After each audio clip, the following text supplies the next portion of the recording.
And I do this for a couple reasons. One, because I'm telling you, people will say no because your price is too cheap because they've been burned. They know the cheap guy. Like we all think they're getting quotes because they want to find something cheaper. That's not true. They didn't like you.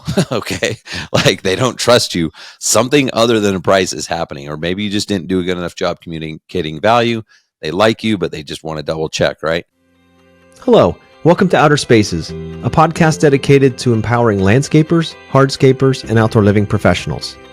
I'm Joshua Gillow. My mission through this show is to create a powerful resource for you, someone who is striving to grow their company well past the $1 million line, but might not have all the tools and processes to do so. Here in Outer Spaces, we are passionate about breaking the chains of small mindsets and helping contractors just like you take control of their businesses and their lives. With nearly 3 decades of experience designing, selling, and building six-figure outdoor living spaces, I've made all the mistakes. Starting with $0 in my pocket, and through the grace of God and a ton of hard work, I now own multiple businesses that afford me the time with my family and the lifestyle I've always dreamed of. So join me as I share what I've learned along my journey, strategies, and other contractor success stories right here on the Outer Spaces podcast. Now, let's get on with the show. Hello, everyone, and welcome back to the Outer Spaces podcast. This is your host, Joshua Gillow, and this week, Ryan Lee joins me for a final week. We're going to talk about how to increase your closing rate, what it takes to close more clients, more projects, and what you can do in your business right now to be more effective as a communicator in order to bring those clients from, I'm not sure I want to work with you, to heck yes, let's get rolling with this project. So if you struggle at times with your closing rate and closing clients and bringing them into the fold, keep on listening. Hey, Ryan, welcome back to the Outer Spaces podcast here today. We're going to get right into it. How to increase your closing rate. We've got 10 minutes, and now we want to get right down to it. So closing rate. The average in the industry is 30%. How do we fix that? Oh my gosh, we only have 10 minutes. Jeez, put the pressure on. So many things. So in our previous episodes, we've talked about pricing. We talked about pre-qualifying. Like all these things are super important. I don't know which tool to start with. So I would say this. One tool that I'll share with you would be, I like giving people options. I like giving people freedom to choose. And there's so many different ways to do this depending on what product or service you're selling. But what I've found is if you just tell someone, like when I started, I was like, well, I'm just going to do the research. I know what they need. I'm the professional. They don't know. So I'm going to give them one option. And it worked. But it was closer to that 30%, 40% closing rate, right?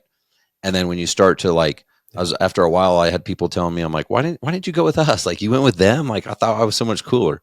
And they're like, well, they said they could do this. And I'm like, we could do that. Like what? So maybe I'll start offering 2 options. And guess what? Like my closing rate improved. I started offering 2 options.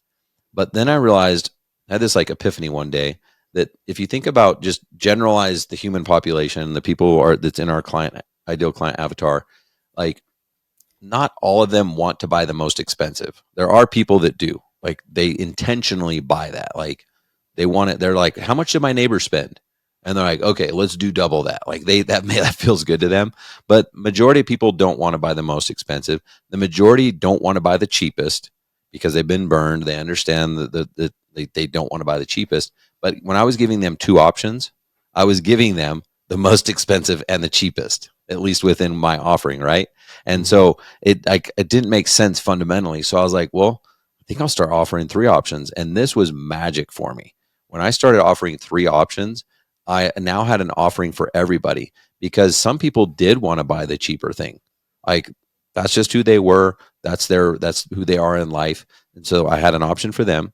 I had an option for the flashy people. They were like, yeah, we want double what our neighbors spent. But then I had an option for the majority of people, about the 80%, which was right in the middle. They didn't want the most expensive. They didn't want the cheapest. They wanted the thing in the middle that kind of everyone else was doing. If you see someone like getting their bathroom remodeled, there's like not a coincidence that they do like 7 in the neighborhood because they kind of want what everyone else has, right? And so that triple option close is what I call it. That is something that really helped me and has helped my clients really increase their closing rate.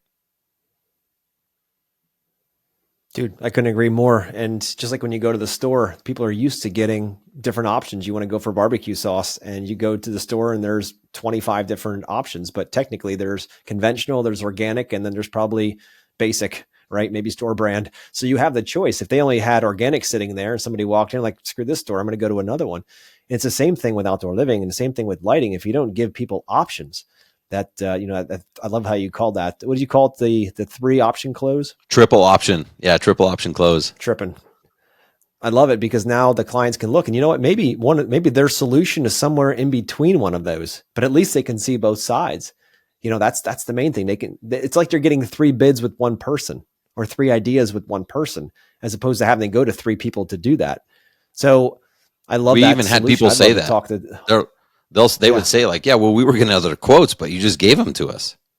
It's like we were born as humans. Like God was like, okay, go down to earth. And then just know this, anytime you ever buy something, you have to get 3 quotes. Like sometime at some point that was like ingrained in us. Cause for some reason people have to get quotes. And this has happened to me. I've had like the first guy come over and I'm like, I know I'm hiring them. But when I was a baby, I was told that I had to get 3 quotes. So I'm going to get 3 quotes. It's ridiculous. But it checks that box, right? And the key here is not giving too many options. I've seen people do this huge a la carte thing. And that's like going to like the Cheesecake Factory. The menu's like 400 pages. And you're like, I don't know. Yeah. Like, just like close my eyes and pick a page.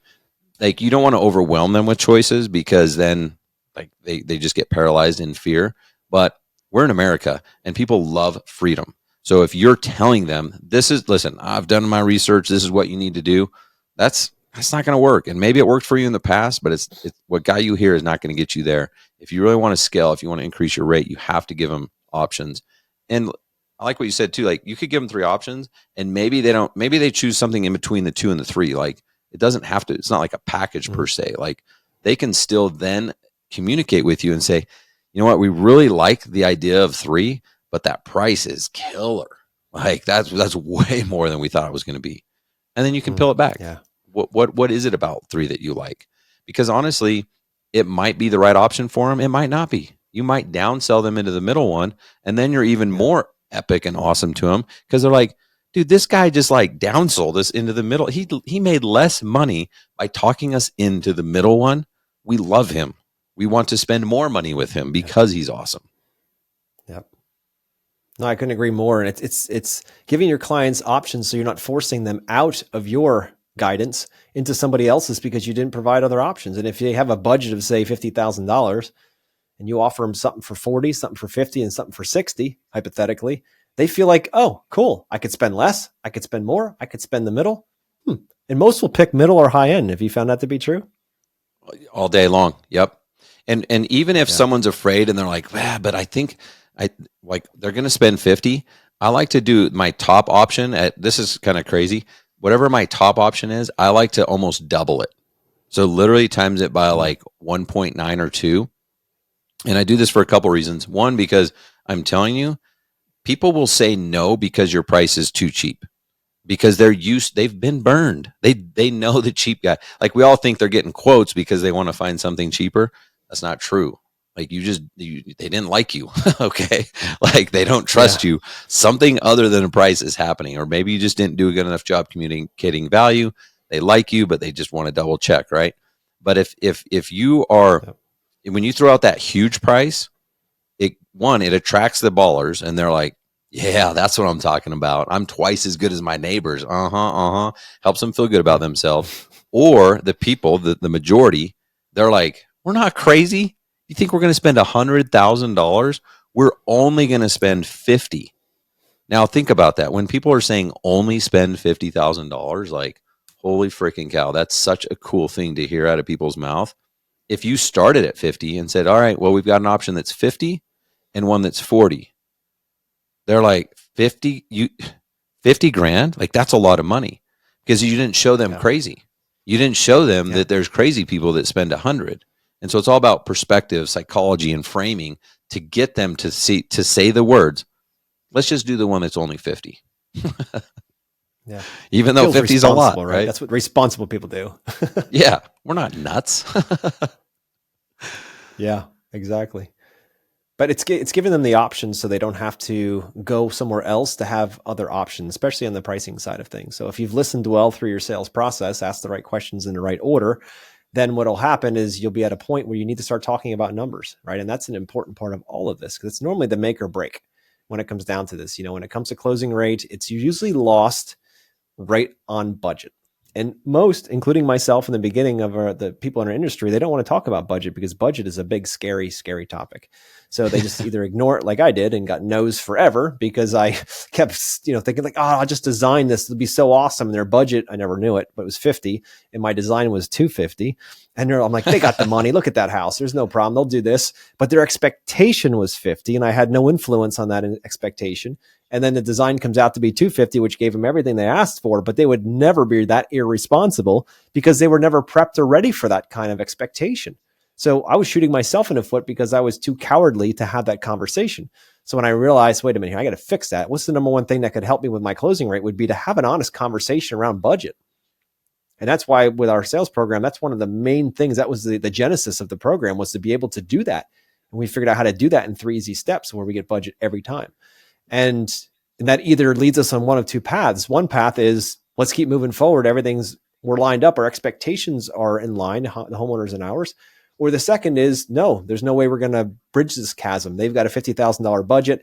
My expectations for the space is 250. If that doesn't, one of us don't move, we're not going out. It's that simple because why waste their time and why waste ours? So setting expectations is one of the key indicators to how that's going to work for you. So what are your thoughts? I love that to be true as well. Yeah, I mean, big time. I think the problem is in life, we when we try to solve problems, we think, okay, this is the problem, so I'm going to solve this. When in reality, the problem was created from a series of steps before the problem. And so it's like, that's why as business owners, we're out just putting out fires. And like putting out the fire does solve the problem right now, but it doesn't truly solve the root problem, right? So we're just chasing our tail, putting out fires. But what if we were to just like go back a few steps and solve the problem so that the fire never even happened? And that's what you're talking about is like, if you really want to increase your closing rate, it starts well before the actual close. Like solving the problem of increasing your closing starts with pre-qualifying, starts with getting price and budget out early, starts with asking the right questions. Like that's why when you do all these other things in advance of it, the close is really easy. It's not a close like you talked about. It's an opening of a relationship. It's the easiest thing ever. And so your closing rate is literally determined by the other things and what you've done. It starts with your marketing, your branding, all these other things well in advance of it, asking those right questions, getting price out. Worst case, if they still are like, I don't know, we got to think about it. These are still possibilities that could happen. And we talked about this a little bit on another episode. Just ask one question. What's holding you back? If you're a human caring about a human, that's an easy question to ask. What were you expecting to hear from us today that you didn't? That's not allowing you to move forward. What can we do to help you move forward with this project? That's not a hard question for me, because I care about them. I want them to make the right choice. And if you've done a good job up until then by asking questions, that's not awkward. If that's the first question you've asked them, they're like, dude, stop trying to pressure us. Get the hell out of here. Yeah, exactly. Start with awkward in the beginning. And then it just gets more get awkward. it over with. Big time. Yeah, exactly. Well, Ryan, I know we said we'd wrap it up. We're a little bit over 10 minutes here, but I appreciate your insight on this. And, when it comes to, working with customers and setting expectations, so much of that is how you increase your closing rate by being honest and being transparent up front, knowing you're the guide, not the hero of the story here. This is all about you trying to guide your client, and maybe they are a good fit and maybe they're not. That's ultimately something you need to decide as you move through a process to define if they're going to be a great client for your company and if they are going to get the value for the solution they're looking for. So Ryan, thank you for coming on for these last 4 weeks and sharing what you do. How can people find you if they love what they heard so far? Dude, that was awesome. I want to thank you. I want to thank the listeners for putting up with me for 4 weeks. But I have a blast doing this stuff. My podcast is Lighting for Profits. We'll have you on here soon. And then my website is Landscape Lighting Secrets. So if you go to landscapelightingsecrets.com and you're like, dude, I do want to bolt on outdoor lighting, or at least want to have a conversation around it, the best thing would be to do is listen to my podcast because it's free info on literally how to help you start it. But if you go to my website, landscapelightingsecrets.com, click start here, you can actually watch a case study that we put together and book a call with me, and we can just hash it out and see if landscape lighting would be a good thing for you to bolt on or not. Awesome.